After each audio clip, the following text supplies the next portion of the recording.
আসসালামু আলাইকুম, welcome to Ayans cooking. আজকের আয়োজনে স্বাগত জানাচ্ছি।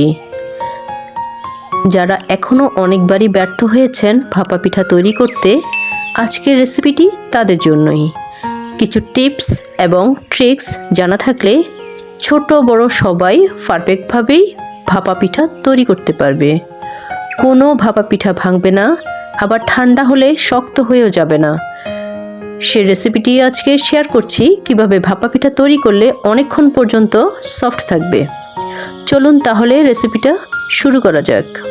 ভাপা পিঠা তৈরি করার জন্য আমি এখানে নিয়ে নিচ্ছি 3 কাপ ভেজা চালের গুঁড়ো, হাফ কাপ নর্মাল পানির সাথে আধা চা চামচ লবণ মিশিয়ে নিচ্ছি।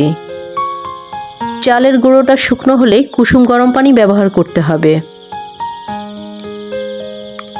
মগের মধ্যে মিক্স করা পানিটা ঢেলে দিচ্ছি। শাহি ভাপা পিঠা তৈরি করব, এজন্য আমি দিয়ে দিচ্ছি গুঁড়ো দুধ 2 টেবিল চামচ। চালের সাথে দুধের গুঁড়োগুলো ভালো করে মিক্স করে নিচ্ছি। পানিটা অল্প অল্প করে চালের সাথে মিশিয়ে নিচ্ছি। একবারে পানিটা না দিয়ে অল্প অল্প করে মিক্স করে নিতে হবে।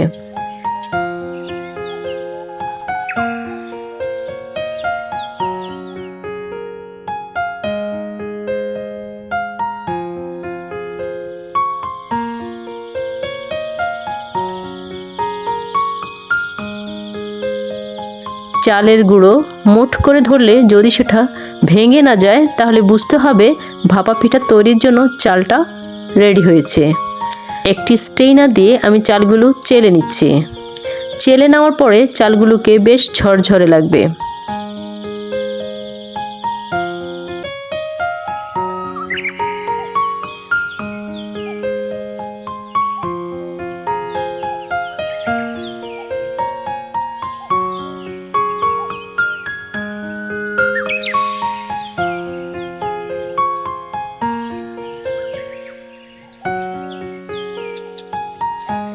পিঠা তৈরির জন্য আমি খেজুরের গুড় এবং কোড়ানো নারকেল নিয়েছি। শাহি ভাপা পিঠা তৈরির জন্য আমি যা নিব সেটা হচ্ছে ড্রাই ফ্রুটের মধ্যে নিচ্ছি খেজুর, কিশমিশ এবং বাদাম। নিয়ে নিচ্ছি গুঁড়ো দুধ 2 টেবিল চামচ। যোগ করব ঘি 2 চা চামচ।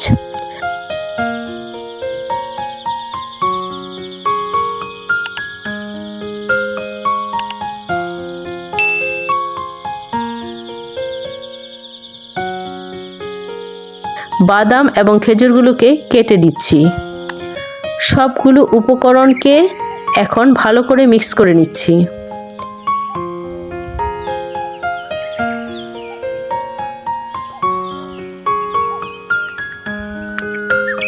ঘির স্মেলটা ভাপা পিঠার মধ্যে একদমই অসাধারণ একটি ফ্লেভার নিয়ে আসে। ভাপা পিঠা তৈরির জন্য আমি একটি মাটির এবং একটি প্লাস্টিকের শেপনার নিয়েছি। প্রথমে এগুলোকে একটু সরিষার তেল ব্রাশ করে নিচ্ছি।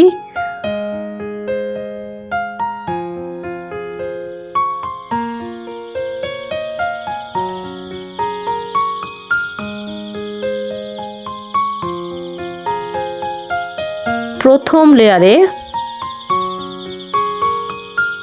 খানিকটা পরিমাণে চালের গুঁড়ো দিয়ে দিচ্ছি।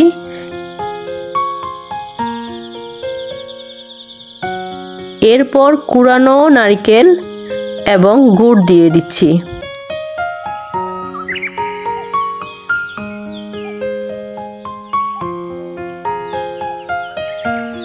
ছড়িয়ে দিব সেই ড্রাই ফ্রুটের মিক্সচারটা। এরপর আবার চালের গুঁড়ো ছড়িয়ে দিচ্ছি। খুব জোরে প্রেস করে পিঠাটা সাজানো যাবে না, এতে করে পিঠাটা ভেঙে যায়। আলতো করেই পিঠাটাকে সাজাতে হবে।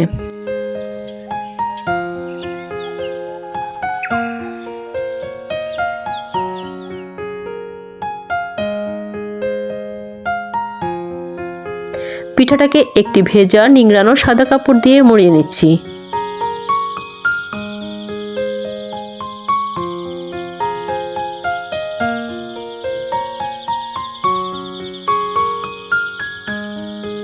এখন আমি আরও আলাদা প্রকারের একটি পিঠা শেয়ার করছি।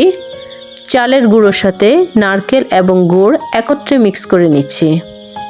এরপর এটাকে আমি মাটির পাত্রে সেট করে নিচ্ছি।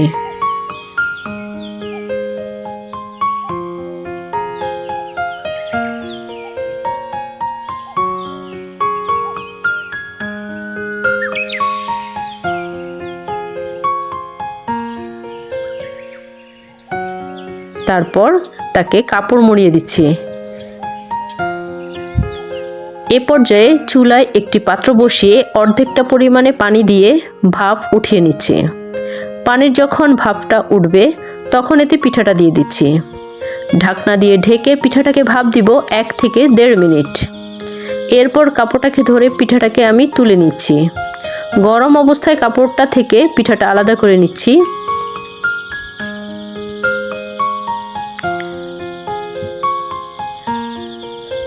চালটা পারফেক্ট হলেই খুব পারফেক্ট ওয়েতে 1 মিনিটের মাথায় ভাপা পিঠা তৈরি করা সম্ভব। এভাবে আমি সবগুলো পিঠা তৈরি করে নিচ্ছি। মাটির পাত্রে যে পিঠাটা তৈরি করেছি সেটা আমি তুলে আপনাদেরকে দেখিয়ে দিচ্ছি। দেখুন ভিউয়ার্স, আমি উভয় প্রকারের পিঠাই আপনাদেরকে দেখিয়ে দিচ্ছি। খুবই মজাদার এই পিঠা। শীতকালে ভাপা পিঠা তো অনেক মজা, তারপর যদি হয় শাহী তাহলে তো কোনো কথাই নেই। সবগুলো পিঠা সার্ভ করে দেখাচ্ছি। এখনও কিন্তু ধোঁয়া উঠছে পিঠা থেকে।